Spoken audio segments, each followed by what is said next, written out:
رازهای روانشناسی درباره مردم. اگر فردی بیش از حد بخوابد، ناراضی است. اگر شخصی به چیزهای احمقانه زیاد بخندد، در درونش احساس تنهایی می‌کند. اگر فردی همیشه سعی می‌کند به دیگران کمک کند، احتمالاً خودش به این حمایت نیاز دارد. اما عادت ندارد مشکلات خود را با دیگران در میان بگذارد. اگر فردی زیاد دروغ بگوید، ممکن است ناامن باشد. اگر فردی دائما سعی می‌کند برجسته باشد، احتمالاً در گذشته به اندازه کافی مورد محبت قرار نگرفته یا به او توجه کافی نشده است. اگر کسی برای چیزهای کوچک گریه کند، او کاملاً مهربان است.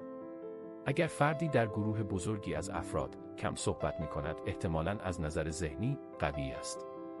آنها می‌دانند که انسان عاقل بیشتر گوش می‌دهد و کمتر صحبت می‌کند.